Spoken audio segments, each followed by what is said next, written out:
Welcome to the Pompey Politics Podcast. I'm Ian Tiny Morris. And I'm Simon Sansbury. So, welcome to the Pompey Politics Podcast, where we invite guests from across the local national politics to talk policy and process, hear how things work, why they're important, and what they actually mean to you. So, what are we doing this week, Ian? Well, it's a strange one. We usually broadcast live on a Sunday evening. So if you're joining us live, we've chosen a Monday night, not just out of tardiness coming back from a splendid Christmas and New Year break, but as we speak, there is an inauguration going on. It's Trump 2, the sequel. So yeah, I think everyone anticipant, not one they ever expected was going to be made. So hopefully we've got a guest who understands more about this than we do. Yes, we have, rather than just us two prattling on. So, for all the important questions, how does an inauguration work? Why does the US have such a run up to an incoming administration, unlike the next day affair that we seem to have in the UK? What does it all mean for the rest of the world? And will Elon Musk stop tweeting? To all of those important questions, we've invited along Lee Sartain from Portsmouth University. Welcome back, Lee. Hello. Oh, hello. Thank you very much for inviting me back. Thank you very much. Putting myself in the picture. I very much enjoyed last time. It was a nice little chat we had, and as you know, I completely got the election wrong. So, well, yeah, we touch on that in a second, but to be fair, we all completely stuffed that one up and missed it up. So I was in good company. Well, let's crack straight into it.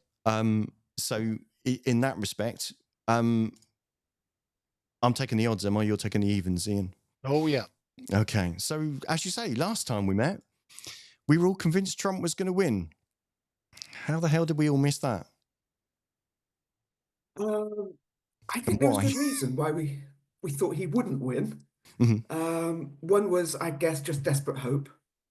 And that's always a problem when we come to predicting anything. But I think there was good reason. We all thought it was going to be very close. And I do remember saying it could go either way. But I thought it would just tilt towards Kamala Harris. Gosh, remember her? Don't we forget people very quickly? One reason was I think his first administration was chaotic. And we all just got a headache from listening to him all the time. That is part of his, the beauty of Trump, shall we say. He's on the media all the time, so we don't think about anything else but him. So the chaos of his first term. There was also a lot of Republicans who jumped ship, who said they were going to vote for Kamala Harris. People that had actually worked in the first Trump administration. So it was seen that even the Republican Party wasn't going to get behind him. Then there was the problem of COVID-19 and Trump going on about injecting bleach and all kinds of nonsense. So I thought perhaps people had seen through some of that kind of bluster when, people were actually dying from COVID. And the other thing was that he just denied what happened in the 2020 election when Biden won, claimed he didn't win, tried to overturn the election. Then January the 6th happened. So a lot of the information together, I thought Americans probably wouldn't go back to that kind of chaos. The other thing was in 2022, the midterms, which was a vote for Congress, not the presidency in 2022, a lot of women came out to vote against Trump because of the overturning of Roe versus Wade, which was the women's reproductive rights in the United States. And that was overturned by the US Supreme Court. So in 2022, the Republicans didn't get the red wave, red for Republican Party. It's very odd in America. The right wing are red and the Democrats are blue. So in 2022, they also didn't get that red wave. So it looked like women would come out to protect their rights, their reproductive rights. And that was shown by the midterms because the Republicans didn't win across the board and so forth. And we were wrong. Women particularly white women, came out to vote for Donald Trump.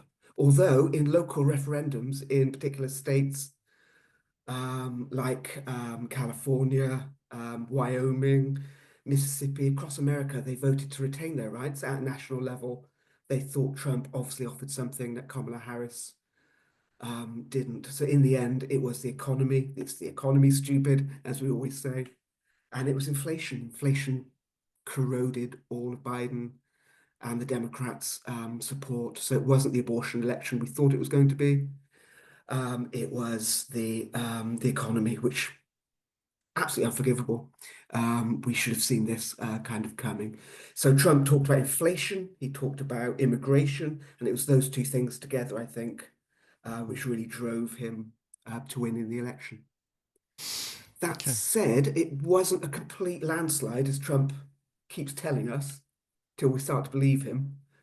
In fact, it's very close, again, very similar to 2016, very similar to 2020. So if 115,000 people, I just checked this, Hmm. had voted differently in those Rust Belt states, Michigan, Pennsylvania, as Wisconsin, Kamala Harris would have won. But she wouldn't have won the popular vote. She would have won the Electoral College, which we talked about Mm. last time I Yeah. was on.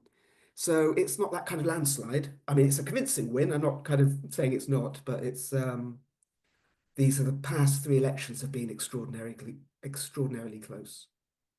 Yeah, And it wasn't that quite the over, like you say, the overwhelming landslide. I've got some graphic up Yeah, at the minute. excellent. Yeah, Trump had 77,302,000 odd votes, and no, yeah, and Kamala Harris had 75 million and 17,000 odd votes. So it wasn't quite the. I mean, obviously, that's still 2.3 oh yeah, million more. It's still enough. At the end of the day, you've just got to win by one, but absolutely. not quite the massive kind of landslide. But and electoral college wise, it was 312 to 226, wasn't it? So Yeah, I mean, it's a convincing win. It's not a landslide yeah, that they're there's no way to claiming say that will be that. remembered in history. It's not Yeah. FDR. It's not Reagan. It's Mhm. it's not those kinds of wins. It might have been that a black woman was on the ticket. I don't see a lot of evidence for that, I must say, at Mhm. this point. That might turn up later, but I think Kamala Harris was just seen as the incumbent. She was labeled as being Biden's, well, vice president, which she was. Mhm. She actually did say in an interview that she wouldn't have done anything differently to what Biden had done, and that wasn't seen as good enough by most Americans, I think. So Trump was seen as the insurgent candidate. Yeah, it was a it is year in which fascinating. incumbents got kicked, wasn't it? Sorry, Absolutely, Ian, go on. yeah. Good No, point. I think there's one of the fascinating elements to this, Lee, is that I think, is there something about the fact that we seem to see things very differently on this side of the pond? We covered it a lot last time, a sort of incredulity that almost Trump was even considered a credible candidate. So there's got to be some, and I always worry about going down the misinformation route. The fact is that 77 million Americans Mm, made an active choice for Trump. Is there something we're missing, or do you think it is just, yeah, that sort of confirmation bias that we see yeah.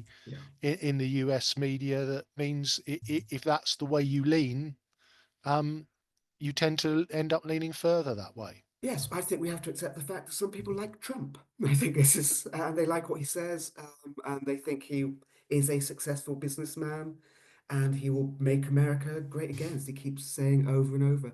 And certainly in America, more so than this country at the moment, there is an information bias.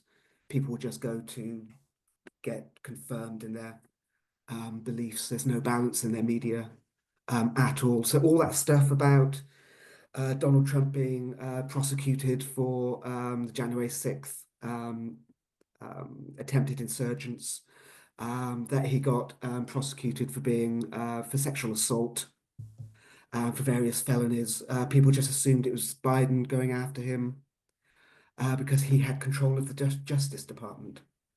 Whereas on the other side, we can all see that yes, he did commit treason. He is a felon and he is a sex pest. Can I say that? I can say that as long as I don't Yeah, get. I think, to be honest, his lawyers are unlikely to kind of hunt us down. So we've looked a little bit at the past there, and how we've come to be sort of where we are. So if we look at the transition period, because as Simon hinted in the run-in. With us, it's results day one and pack your bags day two. There's quite a run-in in the American system. So Yeah. how have you viewed this transition, comparing it to 2017 and possibly to some of the other transitions that there have been before? Yes, in this country we're quite brutal. There's a waiting van, they kick you out, they're in the next morning basically, after seeing the king or queen, whatever it happens to be. In America, it's always been different. Because it's such a big country, they don't just have to kind of just take over as prime minister or president in this case. They have to take over a whole bureaucracy as well. There is a civil service in America, but they also put in a lot of political appointments as well. So going back to the 18th century, it used to take forever to get across the country to get to Washington, D.C. So it used to be the inauguration was the following March. So what was that, 5 months after the election? Because it would take ages to count everything, and then they would have to confirm it in the Congress, and then they'd have to travel across kind of the wilderness or the frontier, and then they would be inaugurated in March. Although the first one, George Washington, was actually inaugurated in April, so it was even later. So that was to do with distance and time and putting lots of people into place. When you get to Franklin Roosevelt, 1932, he said it took too long for him to be inaugurated. America was in the midst of a Great Depression, so people just wanted him to become president. So rather than wait 5 months, they had the 20th Amendment and they decided the president would come in within 2 months. So they shortened that time period. So it's always been since 1937, the 20th of January, unless it's a Sunday, and then he put it off to the Monday, because obviously they'll all be in church, obviously. Um, so they still need that time in order to put a team together. It's very complex in the United Mm. States. Whereas here, Keir Starmer was already in Parliament. He already had a shadow cabinet, so they can take those positions quite quickly. That's not in the United States. Donald Trump is not in Congress. He doesn't have a shadow cabinet, so he has to collect all those people together. It's quite different from 8 years ago when Donald Trump came in before, because I think one, it was a shock to him that he won, a Mm. shock to Republicans. So he relied very heavily on the Republican Party to put in party political figures for Secretary of State, Foreign Secretary, all those kinds of things. Now, Donald Trump is much more confident in being president, having done it before, having thought about it for 4 years and kind of president in exile as he sees himself. So he's putting in a lot more kind of place people that he's much more confident that will just do what he says, I think. So in that way, it's a lot more, he's more confident, he's a lot more competent, perhaps because he was completely incompetent before. And he'd had what, 3 or 4 Secretary of States, people kept resigning, or they got sacked. So it was a big turnover of people. So it's very different. I think he's put in a lot of place people. The Republican Party is his party now. I Mm. think the old Republican Party is gone. So it is the party is in his image. So a lot of kind of yes men that will do his particular, oh yes women, that will do his particular thing. So in that way, I think it's going to be a different kind of administration. And if we look at the transition period, is there anything about this that's particularly notable when compared to previous transition periods? Um, in some ways, it's a lot more civilized because President Biden is a lot more civilized and he believes in the symbols of power. So he did turn up to the inauguration. He met with Donald Trump when he turned up to the White House and they talked together, even though they're great rivals, of course. Which, of course, Donald Trump didn't do in 2020. He refused to meet Biden, refused to accept the results, and he left Washington before Inauguration Day. So it's very different. This is a peaceful transfer of power. If Kamala Harris had won, probably the Trump people wouldn't have accepted it. It would have been a very different. It would have been a peaceful transfer of power, of course, because Biden is president, passing over to his vice president. Um, so in that way, it's quite a traditional handover of power Very different from 2017 when it was seen as oh my God, what's he going to do? There was a million woman march, I think, the same week as the inauguration of Trump, and very different from 2020, 21, when there were basically riots. Mm. So Yeah. a more peaceful transition, Absolutely, which but is tends to happen in the United States throughout the 20th century. There's a couple of battles in the 19th century. They had a civil war when they couldn't agree with Lincoln being inaugurated. The South didn't like that, so they seceded from the Union. But generally, there's a very peaceful transfer of power, and the ex-president is usually there on inauguration day, except Trump in 2021, Woodrow Wilson in 1921 or 100 years ago, but he was ill. So usually there is that symbolic transfer of power. The old president is there to kind of oversee the transfer of power. Trump doesn't care about things like that. However, Biden's done it all quite nicely because he believes in those democratic conventions. Simon. Well, quite. Okay, so yeah, after that, so social media continues to play a big role in our public discourse, for good or for real. What's your thoughts on the sorts of interventions that we've seen from Musk? um, I think the history on this is going to have to be written, I think, but it looks to me we know he's given at least what was it, $250 million, is it, or quarter of a million? He's given a lot of money anyway to the Trump campaign, and there's probably a lot of money which we don't know about. We'd call dark money because in America elections aren't regulated like they are in Europe, and in Britain we don't always know where all this money has come from. But because of social media and its kind of takeover by those right-wing individuals, Musk and so forth, I think he's got a lot of free media, which means there's, goodness knows how much kind of free media he's got through the traditional media and also social media. But when Musk bought Twitter a couple of years ago, everybody thought he was insane to do that it wasn't a good business move. But now it doesn't look like X, as it became known, as you know. It probably wasn't a business venture. It was actually a propaganda machine for Trump and for Elon Musk, and it's been spectacularly successful. The same with Facebook, although they've kind of jumped on board quite late, and all the other kind of social media. They're obsessed with Donald Trump. And in some ways, probably we all are because, he is good entertainment value. There was a book that came out in the early 1980s called Entertaining Ourselves to Death, and it was to do with the American political system. And it's just got worse since then. We're just entertained by politicians and everything else. And if they entertain us, they tend to get elected. Why Elon Musk has suddenly come out for Trump, I'm sure, is to do with his businesses overall. Although there's some business interests which conflict with what Trump wants to do.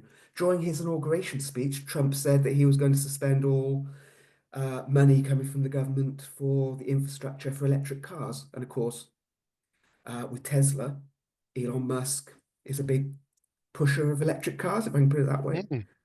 However, what Trump also talked about was this is when all gets a bit sci-fi. Trump also talked about going to Mars, and Elon Musk is big on rockets going to Mars, and he's talked about Mars being a new kind of frontier and a great democracy and the next frontier. Really, it's all utterly bizarre stuff. So I think what social media is doing, and I've tried to look behind this, it's not just a huge propaganda machine, but it is to confirm those billionaires' position in American society, despite most of them being immigrants, which of course Donald Trump has kind of railed against. And now, of course, Elon Musk is also going to be head of DOGE, which is the Department of Government Efficiency. So he will have a place in the White House. He's got his own office in the White House. So, being close to power, um, in which he's going to try to make cutbacks in government spending, apparently. So this is the billionaires um, aren't just funding American politics. They're actually moving into positions of power as well now. So I don't know if that answers the question. The social media is, it's power, it's money, it's propaganda. Well, I guess to be honestly, the genie's out of the bottle, isn't it, with Yeah. social media, and it's never going back in.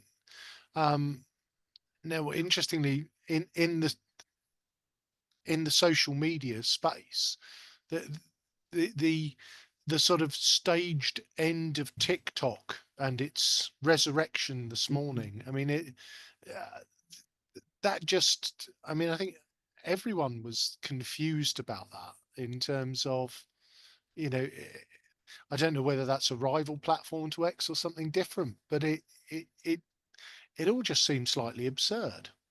It is. It's utterly, it's Alice in Wonderland politics, because who actually brought up the idea that TikTok was a foreign influence in America via China? It was Trump who said it had to be destroyed about 2 years ago. It Ooh. went into Congress. They held meetings about it and interviewed the head of TikTok and all these kind of things. Um, and now Trump has turned around and said, well, actually, it'll probably be okay. He's for TikTok now. So it's a constant trying to understand what exactly MAGA movement is against. But it has been said that perhaps TikTok will be sold to an American company, and that American company might be, oh, hold on, Elon Musk and X. Ah. So it might be a business transaction. And of course, then it'll be a monopoly. America used to be quite good with monopolies because it used to break them up, saying it was Mm. uncapitalist, anti-capitalist, and you needed competition. But again, Trump is going to get rid of a lot of these regulations. So actually, Elon Musk, being in the heart of government, in the heart of the White House, I'm not saying he's going to take over X, but that certainly has been suggested. Sorry, he's taken over X. He's going to take over TikTok. That's a huge monopoly and control of information.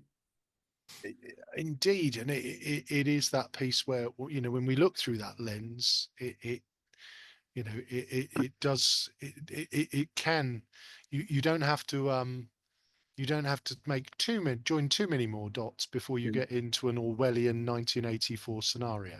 Oh yeah, we're well on the way. So, so if we jump back to the process piece, I mean, one of the things that we found fascinating this week when we looked at it is the original plan was to do this outdoors, and then there was Oh yeah, we better move it indoors because it's liable to be a bit cold in Washington in January. Now, I know we as a team didn't do very well forecasting the result, but I think all of us would have been spot on that an outdoor event in the middle of January probably would be a tad nippy. Is yeah. there any reason behind why it's usually done outdoors, or is it just that's what they always did? Um, this is because there's no the American tradition of inaugurations. All it says in the Constitution is that you need the oath of office. Put your hand up and say that you will fight enemies, foreign, domestic. You will sustain laws, all that kind of stuff. That's all you have to do. It's a couple of lines long. So everything else comes from traditions, which we think goes back centuries, but some of them are incredibly new. So George Washington didn't have his inaugurations in Washington because Washington wasn't built by that time. It was just a swamp. Yep. And you're right, Washington is always cold or it's really hot. It goes between those two extremes.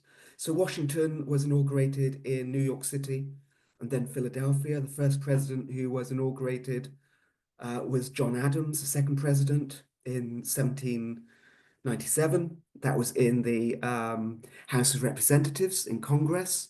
So they just used that building. Um, After that, it you it was outside Congress, so people could come along and witness it. Because Yep. obviously, America being a young republic, a young democracy, people could come along and see their president being inaugurated, all part of that kind of democratic kind of myth. but it doesn't need to be outside. It doesn't need to have the Supreme Court justice there. It doesn't need any kind of religious ceremony. You don't need any of that. You just need the oath taking. However, because the United States president is the only nationally elected figure, there's a lot of symbolism around it. So usually Mm. it's a day of unity. They usually swear on the Bible, that you can choose their own particular Bible. But that's not important either because the Constitution says you should have separation of church and state. So you could swear allegiance on the Constitution or the Quran or Coca-Cola if you want to. There's nothing in the Constitution saying you have to put your hand on anything because there's a separation between church and state. You don't need, so there's no religious kind of connections at all. Um, just check my notes. In 1985, Ronald Reagan took the inauguration indoors to the rotunda where it was done today, because that was one of the coldest winters, apparently, of the 20th century. Ronald Reagan was seen as quite old at the time. He was in his mid 70s, about 73, 74, when his second inauguration in 1985. So they held it indoors. I also think he was getting a bit ill by that point as well, but that was kind of hidden from the American Mm. public, which might tell us something about Biden. Biden, we know Biden went cuckoo, but also might tell us something about um, Trump as well. 1945, Franklin Roosevelt got his fourth inauguration was undertaken in the White House, but America was at war by that time, Second World War. Yeah. So it was seen as wasting a lot of money just to hold a big inauguration. So it was seen as, there was rationing and stuff going on. So his fourth inauguration was just done in the White House. Famously, William Henry Harrison, 1841, the ninth president of the United States. It was a cold day. He gave his inauguration, the longest inauguration in history. It went over 2 hours. It was said he caught cold from that, but he probably caught cold a couple of days later because he would wander around Washington, D.C. without his coat on. He was getting on a bit. He caught the flu or cold or something. He went into a coma, and he died a month into his presidency. So in that way, I think he's one of the best presidents. Could do no harm. He went straight into a coma and died a month in. So it's seen as kind of probably So let's his protect the inauguration president so killed he him, is doesn't. basically what you're saying. His inauguration pretty much killed Wow. him. It was probably because he wandered around without his coat for the next couple of days as Mm. well. But so he gave a really long inauguration speech. George Washington, his first inauguration, 1793, that was the shortest. So it was 135 words long. You can say what you like about George Washington, but he always kept things short, to the point, and just got on with business. And Um, yeah, and having caught bits of it, it all seemed very extended and a touch theatrical. I guess yeah, I guess it's that difference between the UK and the US. You know, at half time in the FA Cup final, everybody goes in, drinks a mug of tea, has a slice of orange, and comes back out 10 minutes later. yeah. And the Super Bowl has an hour and a half show with everything. So yeah, it did all Oh gosh, yes. I did mean, did we don't really remember inaugural speeches. Let's be absolutely honest. Everybody thinks it's a really big deal, and it's time for the president to set the agenda for the nation, the tone of government. But nobody really remembers anything. I mean, mm, we probably remember a few of them. Lincoln's inauguration, 1865, Malice Towards None. But we're probably forgetting that one. That was, the end of the Civil War. FDR, 1933. We have nothing to fear but fear itself, which again is a bit of nonsense. No, you don't. You have poverty, the Great Depression, fascism, lots of things to fear. But, it was kind of setting the tone. JFK, 1961, asked not what you can do for your country, but what your country can do for you. So we don't remember many of them, to be absolutely honest. Um, but they are seen as a great state occasion because perhaps America doesn't have many of those because they don't have, a king, queen, that kind of stuff. So America had to invent its own kind of self-importance, I guess. it certainly is fascinating. Simon. So this there's a couple of kind of parallels that I'd kind of noticed with a previous. You mentioned it about the Reagan, about the changing from Carter Reagan. And in January 1981, the release of the American hostages in Iran was reportedly delayed until Reagan had come to office. Obviously, what's recently been in the news has been the ceasefire. Wouldn't it?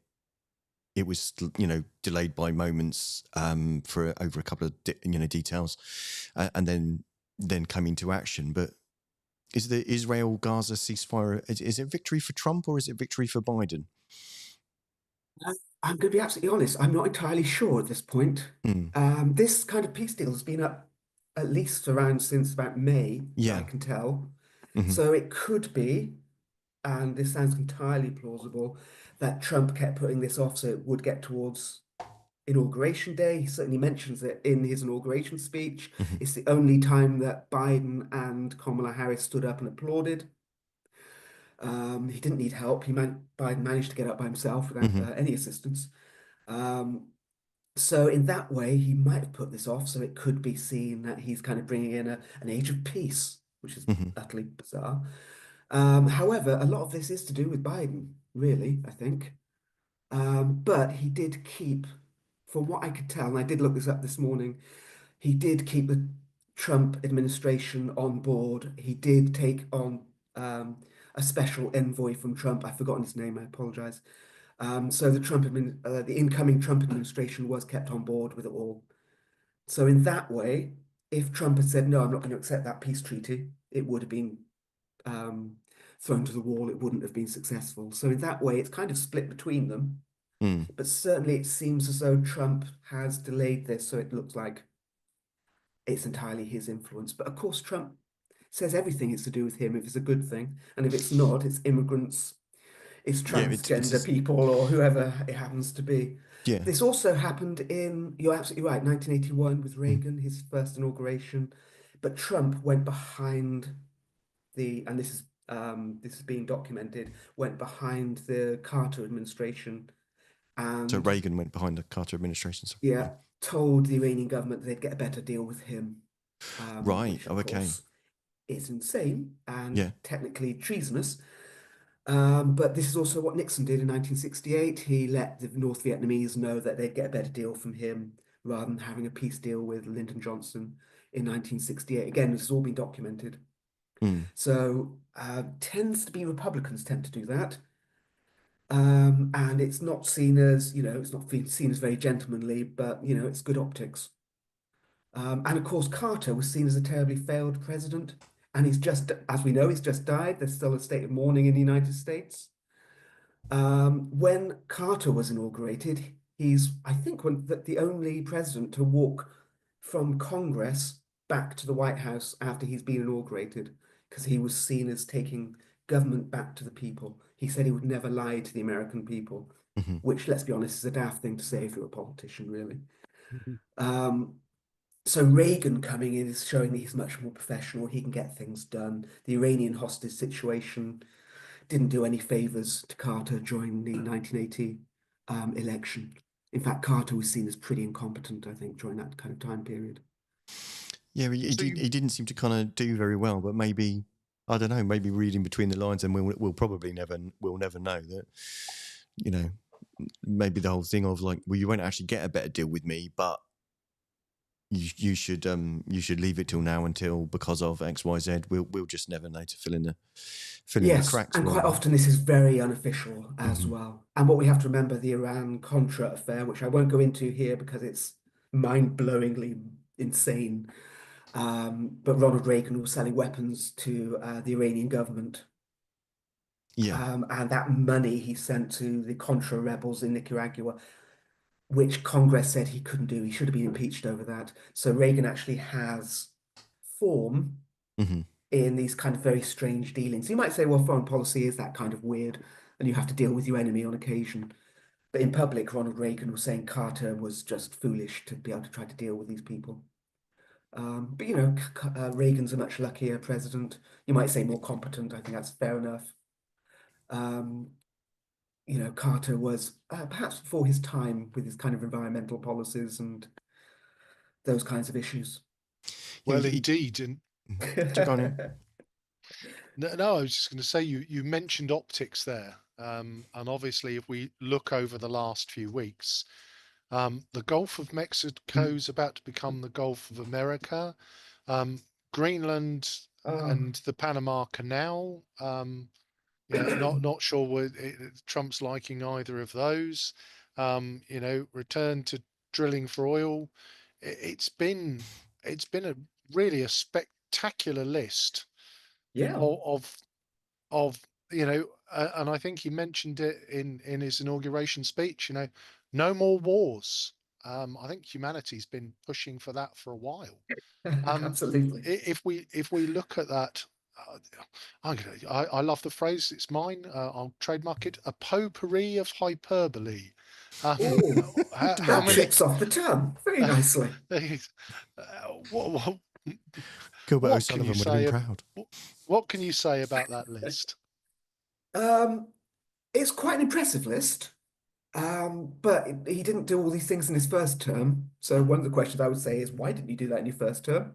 Mm. If you make America great immediately. So a lot is that, his supporters will support him anyway. He doesn't get to call the Gulf of Mexico anything apart from Gulf of Mexico because America doesn't decide what things are called. So I'm not sure what kind of international body does that. But if there's an oil spill in the Gulf of Mexico, at least it'll be more honest now. It will be an oil spill in the Gulf of America. But America is a very broad term as well, the whole of the Americas. I have a friend from Brazil who goes, I'm American. He keeps telling me. Americans are, they're USA. America is a Mhm. broad term for North and Central and South America. But again, that's again hyperbole, a potpourri of hyperbole. I like that because it's very poetic, if you don't mind me saying. No worries. Um, It's not like him. Gonna, yeah. Drilling for oil, what was it? Drill, baby, drill. Yeah. He's opening up Alaska. This is probably why he wants Greenland, or at Mm. least, I can't see him invading Greenland particularly. I mean, this isn't the 19th century or, 1901 or anything. But he probably wants to buy up a lot of the resources there. There's also a lot of lithium there, so I looked up. Mm. I'm not entirely sure what lithium is, but it's a lot of that is used in phones, things like that, Yeah. and technology. So that might be an Elon Musk thing as well, going to that. So there's a lot of connections and lots of dots to be made here. He wants to get the Panama, he says he wants to invade and get the Panama Canal back, which seems utterly Yeah. bizarre. Yeah. He said this in the speech, didn't he? That we gave it to them, and we're going to Yeah. take it back because basically they've given it to China. They, as in Panama, which Yes. yeah. I mean, Well, the as the British can Americans said, advise on how foolish it is to try to grab a canal. well, yes, and that is end of empire stuff, as we all know, going back to 1956, 57, that kind of time period. America did, this was one of the marvels of the modern era is the Mm. building of the Panama Canal, kind of going through rocks and blowing Mhm. up the whole of Central America to put a canal through, connect the Pacific with the Atlantic, which was good for American military because they could Mhm. just get to the other, to the Pacific much easier and the Atlantic, just going through the canal. It was good for American business. But it was Jimmy Carter, going back to him. This is probably something in what Trump was talking about. These are Democrats, they betray our country. So it was Carter that actually did the treaty to give Panama Canal back to the Panamanians. Mm. And it was handed back in 1999, which was Bill Clinton. So the reason he mentions it is probably that Democrats betray our national interests. We stole it fair and square, as the Republicans said way back in the day. And Republicans will take it back because it was Theodore Roosevelt, 1901, that first sent the American Navy in to ensure that America could seize it.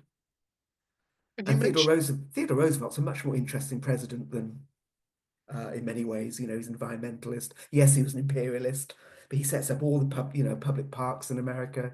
He's a really interesting president. Whereas Trump, not so much in that kind of mode.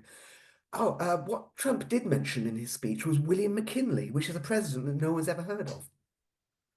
Um, but William McKinley is really big on the American right. what I would call the far right, not the kind of old Reaganite kind of right, because William McKinley raised tariffs. He was anti-immigration and so forth. So it's the president that they all tend to go back to. He also mentions he wants to rename a mountain in Alaska the McKinley Mountain because under Obama, a Democratic president, renamed it after a Native American tribe. I forget what it was called. That's bad of me, isn't it? Probably wrote it down somewhere. But Obama allowed Native Americans to rename this mountain, but apparently Trump is going to rename it McKinley Mountain, Has anyone which told I the would say, mountain? yeah, no, Mountain doesn't care. Mountain will be there forever. Yeah. Sorry, I was getting all philosophical then. No, Forget Yeah, it. yeah, that's no, no. I think it's probably I've led you on my hyperbolic path into trying to do the rest of the show in haiku. But you mentioned business there, and tariffs. I understand is a beautiful word. It's one of the most beautiful words. a Hmm. favourite I, word. One of his favorite words. well, and I guess if I'm being agent provocateur here, um, economically, the America First approach of his first term did seem to bring quite a lot of economic stimulus to America. And, I guess there's that element of if you're gonna if you're gonna make dirty steel using fossil fuel, is there an element of pricing your competition out of the market by applying tariffs to Chinese steel? Well, quite. America has always done this. So it's always made things more expensive to come into the country so they could develop their own industrial base. In fact, America might have become great in the first place because of those kinds of tariffs. Hmm. However, I would say that didn't work for Herbert Hoover, who in 1929 had to confront the Great Depression. He put on even harder tariffs, bigger tariffs rather. He was anti-immigrant, and that didn't do America any good whatsoever. I would say it was the Second World War, which really allows America to become the dominant Hmm. and only superpower really that was still standing. Russia was in terrible economic kind of straits after the Second World War. So in that way, and I've gone back and checked this, under Biden and Donald Trump, growth in America was about 2.5%. Under George W. Bush and Obama, it was about it's kind of all over the place, but about 1.9%. So you might say there's not much difference between Democrats and Republicans when Hmm. it comes to actual growth in the economy, even though they have different approaches. Biden, I think, had a more FDR approach of infrastructure spending, although he didn't talk about that much, and it takes a long time for that to kind of go through.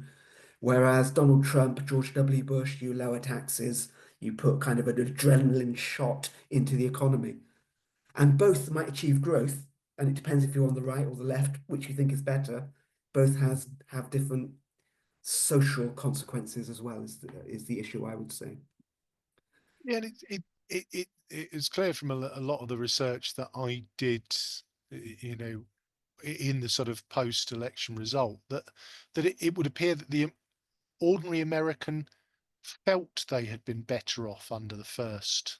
Yeah. And I mentioned that placebo effect earlier.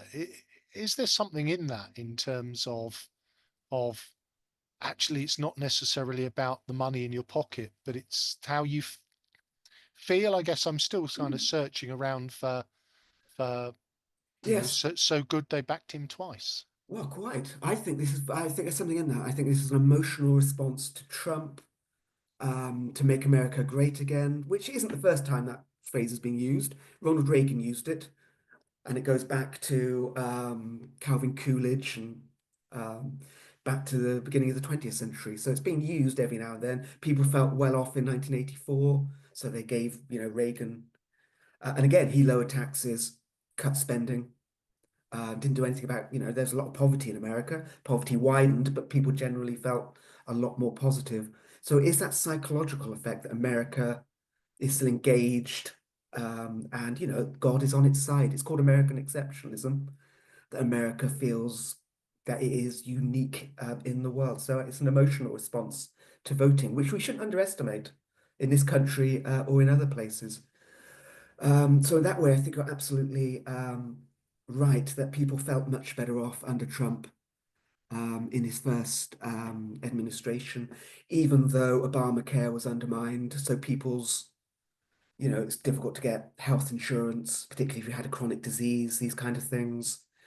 But let's be honest, since the 1980s, poverty in America, inequality in America has just got wider and wider and wider. So Democrat or Republican haven't particularly reversed that particular thing. And now the billionaires are just directly taken over. And let's be honest, the Democratic Party has its own billionaires. So it's not like they're just coming out for the Republicans. No, No, I no, no. guess there's that point. No. If you have to tell people that they've got it better off, then you've lost the argument already, haven't you? If you have to Absolutely. remind them actually things weren't as bad as you remember, Yeah. you've And already. actually, they're probably better off under Biden. Mm, But he didn't raise the federal minimum wage. He said he was going to raise it to $15. And then he said it was too difficult. So it remained at what, $7.25, which is a really rubbish wage. mm, Um, so uh, on statistically speaking, America is much better off under Biden. However, people didn't feel that way, and I can understand that because it's inflation. When you go out and you buy whatever it happens to be, it could be oil, it could be butter, yeah, or whatever it happens to a be. rifle. A rifle. That's probably the best example. That's when we actually see it. So we're being told it's better off, but actually we don't particularly feel that way. No, And I think Biden got caught with that. And that was all to do with COVID, of course, because we also got caught with this.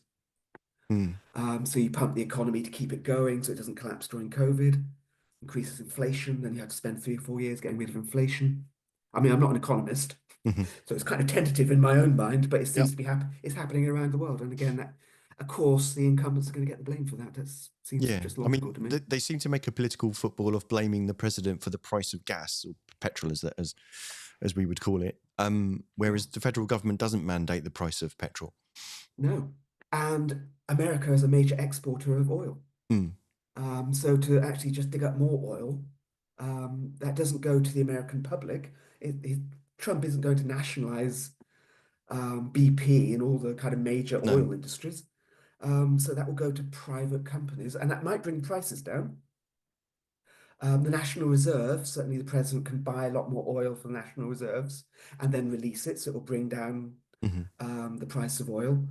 Um, but I mean, technically, Biden could have done that because he's drilled for more oil than any president in American history, despite saying, this Green New Deal and all that kind of stuff that he talks about. So Biden has also drilled for more oil and fracked for more. Is it Hmm. fracking? Never sounds Yes. right when I say that. Fracked for more oil than even Trump did. And during the 2024 election, Kamala Harris said she was going to do even more. So they were all just running. And I think this really shows that America is a kind of dying empire because they just keep chasing the old dream, which was oil and Mm. steel, rather than looking towards the future and for kind of new sources, which is what China's doing. China now is at the forefront of, green energy, although it's still kind of building all those kind of coal Yeah. power stations and whatnot. But America seems to have let other nations take over from that, which seems decidedly odd considering America sees itself as innovative and at the forefront of technology. Mm. Well, you can't innovate if you keep looking to the past. Exactly. I think this shows a dying empire, basically, Mm. if you keep looking to the past. I mean, it They worked start so to well for ossify. us. So thinking again, kind of back to actually on the day, it kind of strikes me as the clock strikes 12. It's a bit like a daytime version of Cinderella. Clock strikes 12, and Yeah. the old president basically converts. Their vehicle turns back into a pumpkin. It's a Cinderella thing. So is it literally just as cut as that? Literally, the guy, and I say guy because obviously they've all been guys up to this point. Oh, yeah. Arrives at the Capitol, a president, and then leaves an ordinary, Yeah. quote unquote, ordinary man off to do his Yeah. thing. The nuclear codes, everything at 12 o'clock, as soon as the oath of office is read, everything shifts to the new president. It's that brutal. and Biden just has to leave by helicopter as quickly as possible, which I'm sure there's footage of that now. Mm-hmm. The vice president gets sworn in just like a minute before, but the new Congress, which Mm-hmm. got voted in the same day as the president, which Yeah. was the 5th of November Mm-hmm. last year, they get sworn in at the beginning of January. So they get sworn in 2 weeks before. So there is a kind of shift of power to the new Congress. Mm-hmm. Congress has a lot of political power in the United States, and then the president comes along 2 weeks after that. So it's kind of a gradual shift of political power to different institutions and different members of Congress. But yeah, 12 o'clock, that's it. He's president, he can do what he likes. He'll start signing executive orders, and he's already said that he's going to declare, what was it, a national emergency on the southern border. Yeah. He's going to send troops in. I've forgotten what the other things were. He's going to declare that there's only two genders because that's always useful to do, isn't it, on your first day? So the culture war Mm-hmm. continues. Yes. It's just it's a ridiculous issue, really, that gets people excitable and it makes them look away at what's actually happening, I always think. Um, However, it's an effective strategy. So, Mm. effective politicians use effective strategies. But yes, it's we will see a lot of executive orders coming out from the presidency. He did But mention it, a kind of load of them. but is that kind of a weird to, because obviously the whole point of the American structure of government is that there's the three branches, Yeah, and that they're separate for a reason. Obviously, there's a slight difference this time because the Republicans have got such an overwhelming majority in both houses, and obviously they've got the presidency, so they're not competing against either of the houses that are yeah, controlled by another political party. But it just kind of seems that if it's kind of done all in that order, it kind of feels like that erodes the separation of the different yes, powers of the state to do so much by essentially by diktat from the president. It feels quite yeah. quite like quite well king like, quite quite like he's acting like a monarch in that respect. Or is that Well, just normal? quite. Do they do that a lot? Um, the American system was set up so a president couldn't become a monarch, Mm-hmm. and George Washington said he didn't want to be king. He didn't want to be called Lord High Mm-hmm. President. He just wanted to be called Mr. President. Um, so um, the beauty of the American system is it's meant to be checks and balances. Mm-hmm. If the president exceeds his power, he can be impeached. It's Mm-hmm. never been done successfully. Or Congress can stop him. They can pass legislation to stop him. They can cut money back from what the Mm-hmm. president's doing. They all have to kind of agree to get anything done. So the beauty of the system is that you can hardly ever get anything done. Mm. But now, so people always complain that the American system doesn't work because nothing gets done. I would say that's exactly what the founding fathers wanted to do. They wanted to ensure that nothing could get done unless it needed to be done, which means you have bipartisan support and you have general agreement. Mm-hmm. So you might have Congress, which might be Democrat, and you might have a Republican Mm-hmm. president, that they would have to compromise on the legislation they decide on. Um, Trump now has what we call the trifecta. The Republicans have the presidency, the House of Representatives, and the Senate. They have 53 seats in the Senate, so he should be able to get his cabinet because that all Mm-hmm. has to be voted on by the Senate. However, the House of Representatives, they've only got like 2 or 3 seats there. Um, and they're already quite fractious. So the House of Representatives might descend into chaos quite quickly. Mm-hmm. It's already been Republican for 2 years anyway, and they haven't got anything done in 2 years. They could barely agree on who should be Speaker. So the House of Representatives might reflect that actually the Republicans might disintegrate and start arguing amongst themselves quite quickly. Well, I guess, Lee, that's probably not a bad place for us to wind that up because, as we discussed in the first show, that the whole beauty of the American system, complex as it Yeah, is that element of um, it has the natural balances to stop anything going too mad one way or another. So, yeah. I guess I'm leaving this one with our message of hope being that the House of Representatives might descend into madness, and that will keep everything in some sort of order and balance. Is that kind of I what we're I hoping think for? so. Yes. So the chaos that Trump has brought forth might actually bring him down. But that's always the Greek tragedy, I think, of the presidency. Like Uh, Nixon, there's too much power. But Mm. there's new elections in 2026. So Yeah. it all starts again, midterms. Absolutely. So really, Trump only has a year to make his mark, really, and after that, he can't run again. And I think MAGA will start to break up because it's charismatic leadership. Once Trump isn't there, Mhm. I don't think they have the leadership that they can coalesce around. I don't think there's a leader that can replace him. So, So I that way, mean, it's more like a social movement than a political movement. Well, and I think if mm. that tells us one thing, Lee, then the future for lecturers in American history and politics looks safe for the next generation. Oh So yes, I won't be losing my job yet. no. So This you've too been shall listening to pass. exactly. You've been listening to the Pompey Politics podcast. I've been Ian Tiny Morris. And our guest today has been Lee Sartain from the Portsmouth University. Thank you very much, Lee. And I've been Simon Sansbury. Thanks very much for watching, and we'll see you on Sunday when we're talking about local reorganisations of politics. Oh God, the American equivalent. I think it's of what is the local government structure of the future. We've still got to do some research on that because it's nearly as complex as the American system, I think. When we're trying to make sense of a thing that doesn't necessarily make sense, so that's possibly why. But either way, it's happening because, well, the government have decided it's happening. So whether people like it or not, understand it or not, it's going to happen. But let's talk about that on Sunday, and hopefully in the coming weeks we'll have some representatives from across the area to talk to us about what the pros and cons are for their particular authorities as we look forward to, a potential elected mayor at some point. Oh joy.